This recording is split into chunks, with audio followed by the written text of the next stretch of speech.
Welcome back to Operation Freedom, folks. I'm Dr. Dave Janda, broadcasting from our ancillary bunker linked to our main freedom bunker in the People's Republic of Ann Arbor. We're here for you live from 2 to 5 Eastern every Sunday, also available 24/7 at davejanda.com. Folks, as we have mentioned throughout the show today, there's been a tremendous amount of, quote, revelations, end quote, coming forward that either my guests or myself have told you about many, many months ago. And in the process, we were all considered to be conspiracy theorists. It might be conspiracy, but it was actually, as it now shows on many fronts, conspiracy reality that we were speaking about.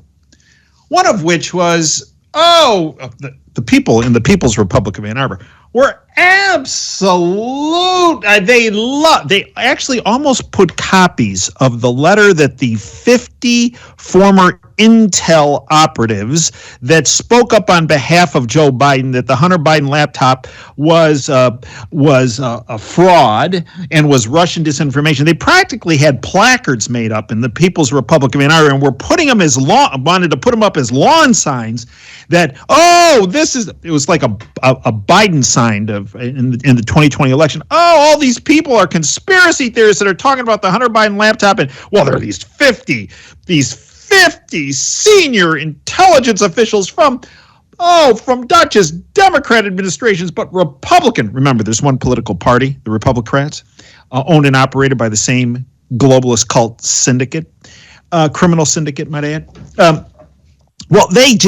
They latched onto that, and that's the reason why I'm voting for Biden. All this information about the Hunter Biden. Well, my next guest, Harley Schlanger, called out those 50, quote, intelligence, end quote, and I use that term loosely, officials out from the very beginning. And he was found to be, yet again, correct. Harley Schlanger has been the spokesman for LaRouche since 1999 and has written extensively on financial fraud, going all the way back to the 1980s savings and loan crisis and Michael Milliken and junk bonds, who, by the way, he continues to be a featured presenter on Fox Business News. Maria Bartiromo seems to love this guy, by the way, Michael Milliken. Harley also covered the effects of banking deregulation and the shift of the United States from a productive manufacturing economy to a speculative casino economy. He is often interviewed on not just this radio show, but many radio programs around our country, around North America, around the world on topics ranging from financial fraud to reversing the crisis, with a return to the American system of physical economics. He has lectured widely on these topics on campuses as well throughout the United States and Europe. He can be found at LaRoucheOrganization.com, LaRoucheOrganization.com. It's my honor to welcome back our friend, Harley Schlanger. Harley, welcome back to the Operation Freedom Show and platform. Hi, Dave. Glad to be with you. Okay, Harley. So now it comes out this week that these 50 former intelligence, use that term loosely, officials who falsely accused Hunter Biden's laptop as being Russian disinformation. It turns out that one of the former directors of assistant directors of the deputy directors of the CIA, Mike Morrell, he comes out and says, I was contacted by Blinken, who's now the Secretary of State, on behalf of the Biden campaign to kind of get this out there and get people together and get this letter out there. Harley, everything you said and that was put forward on this platform before the 2020 election about these 50 globalist criminal clowns has now been found to be 100% accurate, Harley. Well, and the other thing that's 100% accurate is that the mainstream media is not going to cover it. Now, Morrell was actually acting director of the CIA for a period of time, and he gave testimony before Jim Jordan's committee.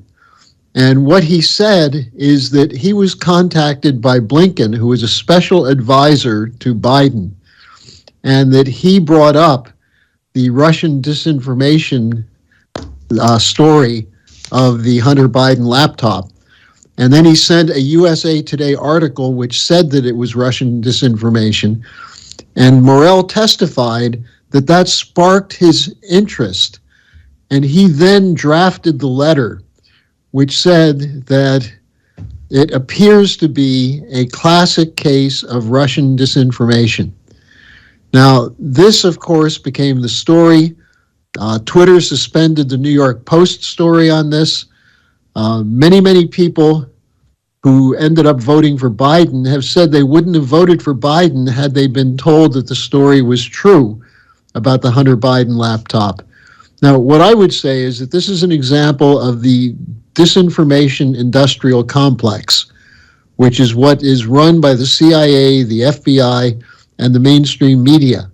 There's a very interesting comment by Seymour Hersh, I think 2 days ago. He said the New York Times, which was one of the first to run the story against the laptop issue, Hersh said the New York Times is a front for the FBI. Matt Taibbi, who's been working on the Twitter files, said that the suppression of the story of Morell's testimony is further interference in U.S. election campaigns. So what I've been saying all along is that if you want to find interference in U.S. elections, don't look at Russia, don't look at China, look at the CIA, look at the FBI, look at the NSA, look at the Obama-Biden team. These are the ones who interfere in U.S. elections and get away with it because of the alliance they have with the corporate media. So, Harley, right now, Blinken is the Secretary of State. One would think, in a just and fair world, that Blinken, by tomorrow morning, would be brought up on impeachment or removal from office based on this information. Am I off on that, Harley? No, not at all. But the only reason you're off on it is because it's not going to happen. The establishment will not let it happen. Look, the other thing that happened to Blinken in the last couple of days, which is very, very interesting, is he went to the NATO foreign ministers meeting in Japan, or the G7 foreign ministers meeting. And this was after the Pentagon papers were leaked, which said that the U.S. is spying on Japan, South Korea, Zelensky. They're continuing to spy on everybody. And so Blinken went there and started talking about our common cause, our great heritage of democracy. And at one point, a Japanese reporter asked him about the charges that the U.S. is spying on Japan. And Blinken pretended not to understand the translation. But the U.S. is being called out all over the world right now. And this should be shameful to the American people that our government has been exposed as the most corrupt, most immoral government on the planet. And that's not even looking into the role of the U.S. government in conducting regime change, genocidal warfare, sanctions which kill children. So Blinken, if you were to draw up a list of charges, this latest charge, his role in the Hunter Biden laptop story, would probably be halfway down a very, very long list. So, I think the problem we have is that too many people in the United States hear these things and either shrug their shoulders and say, well, it's always been that way, or they say you can't beat them. But the rest of the world is no longer taking that attitude, and that's why there's something going on that you and I have been discussing, which is called de-dollarization, the move outside of the petrodollar system, which will affect every single listener to your program if it continues and if the United States moves in opposition to it. Well, let's talk about that, Harley. Let's talk about the de-dollarization, because many people say, oh, these other countries talk this talk, but they're not going to follow through. Harley, they're already following through. These BRICS countries, Brazil, Russia, India, China, South Africa, add to that Saudi Arabia, Indonesia, Malaysia, across the board. They're not just talking about it, Harley. They're actually implementing measures to essentially sideline the U.S. dollar in trade settlements. Now, they're not doing this as economic warfare against the United States. They're doing it as a survival mechanism. Because they watched what the U.S. did to Afghanistan when we seized the $9 billion of Afghan assets in U.S. banks. Then they watched what we did to Russia, where the Treasury Department and Federal Reserve seized $300+ billion of Russian assets. So they're now saying, well, why should we deal with the dollar when this is happening to these countries? Now then add to that what's going on now with the inflation, with the effect of the quantitative easing. There are more and more dollars being put out into the system. And yet when countries get them, they're worth less and less. And so they're being hit with the International Monetary Fund, essentially sanctions or conditionalities, which means they're having to pay them back with currencies that are more valuable than the dollar right now. So it's, in a sense, a tax on every economy of the world. And so, as you were saying, they're now working on trade and investment agreements in their own national currencies. And the fact that the Saudis are doing this is extremely important. And the fact that the currencies that are being traded are backed not by the hot air of central banks, but by physical goods, whether it's gold in Russia, oil, natural gas, or physical production from China. Indonesia, you mentioned Malaysia. Malaysia is the latest, and they're not going to deal with the dollar anymore. So Harley, play this out over time now. Play this out as the ensuing weeks and months move forward. Well, if you look at the deindustrialization and its effects in the United States, which have gone on now since the mid-70s, where we're shutting down American physical goods production, our main product internationally is services, financial services and the like, tourism, things of that sort. Whereas countries, especially in the developing sector, want to deal in physical product. They want goods, capital goods, machinery, technology. So to get that, they can't use dollars anymore. So we're seeing a situation where, on the one hand, these other countries are trying to develop and realize that development means get outside of the dollar system, but it also means we're stuck in the dollar system. Mm-hmm. And we have to use dollars that are going to be worth less and less to buy goods from other countries to replace what we're no longer producing. And with the additional problem of supply chain issues, the high cost of fuel for transporting these goods, we're going to find ourselves with empty shelves in the near future and the inability to pay for whatever is still on the shelves. So this is a profound crisis for the American people. And then on top of that, you have the discussion of the move to central bank digital currencies. Christine Lagarde from the European Central Bank actually made a statement this week saying that in Europe, you won't be able to pay for anything in cash that's over 1,000 euros. And if you do, you'll be investigated.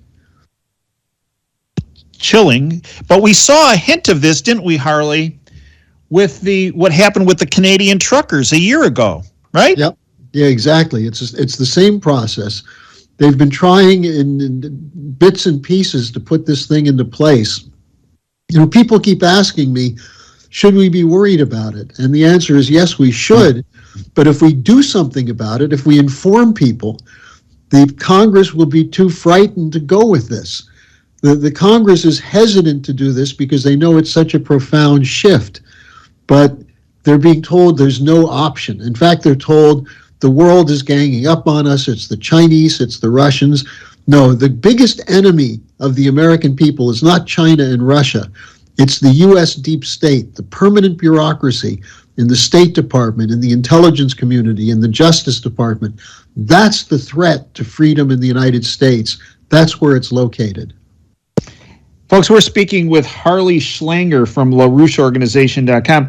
Harley, many people believe if they contact their congressman, their senator, their member of the House or Senate in their respective states, or even their local politicians, whatever you want to call them, that they won't listen to them, that it's not going to make any difference. I actually beg to differ with that because, and tell me if I'm off on this, Harley, my experience has been when these folks at no matter what level determine that the voting population is cognizant of an issue and they're voicing that concern to them, there's only so much money they can take from the lobbyists. There's only so much rigging that can occur with these machines or the ballots or whatever you want to call them, that they end up maybe not to their own wishes, doing the right thing if they've been exposed by the public contacting them. Am I off? No, I have an associate who's a former staffer, top staffer for a congressman, who said that, look, if you get 2 calls or a letter once in a while on something, the congressman will put out a generic form letter, which probably doesn't even mention the issue you're raising.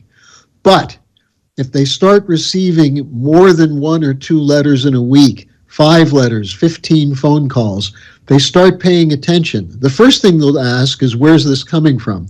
But here's the point. Let me give a perfect example now. This last week, Congressman Marcy Kaptur from Ohio, a Democrat, reintroduced her Banking Reform Act, which would be to restore Glass-Steagall banking legislation, which would mean no more bailouts for the banks, no more too big to fail banks, an iron wall of separation between commercial banks whose customers will be protected and investment banks whose customers are on their own. Now, this is an extremely important bit of legislation. And when I announced it on my daily podcast, I got a bunch of people saying, oh, this won't matter. No one's going to listen to this. It's too simple. No one will go with it. Well, what happened if in every congressional district in the country, we had 5 or 10 people who started campaigning for this? I assure you, you're absolutely right. They'll begin to start paying attention because meanwhile, trillions of dollars are going in to bail out the speculators. There's trillions of more dollars of debt that's uncovered and uncollectible that's going to start a chain reaction collapse. And when people figure that out, they're going to start demanding some action. And the most important first step is Glass-Steagall. So people should take a few minutes and look up Glass-Steagall. It was introduced in 1933 by Roosevelt. From 1933 to 1999, we had Glass-Steagall separation and only had 1 major bank failure during that 60-something years. Since it was repealed, we've had one crisis after another. We just had 3 major banks go under in the last few weeks. Now, also in Switzerland, there's a Glass-Steagall bill before the Swiss parliament because of what happened with Credit Suisse. In Italy, there's a Glass-Steagall bill going through. And here's something interesting. China actually has something that's like Glass-Steagall, where if people take money in commercial banks, if bankers in commercial banks take money for speculation, they go to jail. So not only is there no bailout, there's no bail. So we have to get on the ball on this because we're about to see the banking system hit by a tsunami of uncollectible debt, not just government debt, but corporate debt and private debt. And the only thing standing between you and losing your home is competent banking regulation. And we've got to get that back. Harley, I want to turn to your neck of the woods. You're based in Germany. And this week, it was put into action that they were shutting down their nuclear power stations. Yeah. Educate us, Harley, what the heck is going on there? Well, they use the green movement, the anti-energy, anti-production, the Malthusian movement, which says industry is bad, got into the German government. But even before it got into the government in the current coalition, Merkel was terrified by what happened with Fukushima. Now, you're not about to have a tsunami hit a nuclear plant in Germany, nor an earthquake. So why did they use that as an excuse?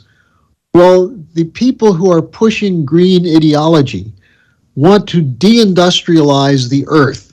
They want to reduce the world's population from approximately 8 billion to 1 billion. And they've said it repeatedly. Now, what's the best way to do that? Well, war is one way, but famine, shutting down industry, the things we've seen in recent years with food shortages, fertilizer production put out of business because of natural gas shortages and so on. They're serious about reducing the population. And the foreign minister of Germany, Baerbock, the same one who said we're at war with Russia, is behind, and her sidekick in the cabinet, Habeck, they're behind the shutting down of the last 3 German nuclear plants.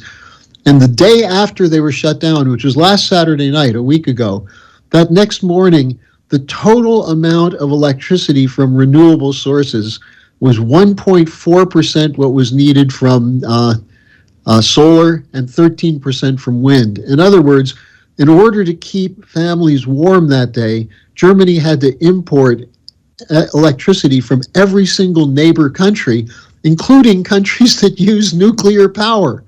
So talk about hypocrisy. But that's in Germany. Unfortunately, there's a lot of passivity on these questions, and a lot of people have bought into the nonsense of the green agenda. So the German people are not mass protesting at this point yet. Well, there was a mass protest against the war a month ago, and I think next Monday, a week from tomorrow, on May Day, we may see large demonstrations again. But the problem is Germany, in many ways, is still an occupied country. You had this Ukraine contact group meeting in Ramstein Air Base in Germany, where the Germans went out of their way to say, we'll produce more Leopard tanks to help Ukraine. By the time those Leopard tanks are produced, there won't be a Ukraine. So, it's this insanity of trying to please the master, namely the Wall Street, City of London corporate cartels, that's destroying Germany. Well, Harley, it's been projected that the shutting down of nuclear power stations in Germany is going to lead to people's energy bills by soaring at least initially 45%. Harley, when those bills start coming into families around the country and businesses around the country, do you believe that they're all going to say, oh, good, I get to pay 45% more, 50%, 80%, 100%, and businesses aren't going to be able to hold that expense? They're either going to pass it on to their consumers, they're going to go out of business. Harley, they're going out of business. They're moving. A number of major corporations are moving to the U.S. or China. My family electric bill has gone up more than 2 times, more than doubled. Between January 22 and January 23, and they're projecting another 50% increase in the months ahead. Germany will also have a shortage of natural gas by the end of this year, which means next winter, if it's cold, will be a winter of extreme hardship for the German consumer. So will they wake up? Well, that's what we're trying to do. We're trying to wake them up.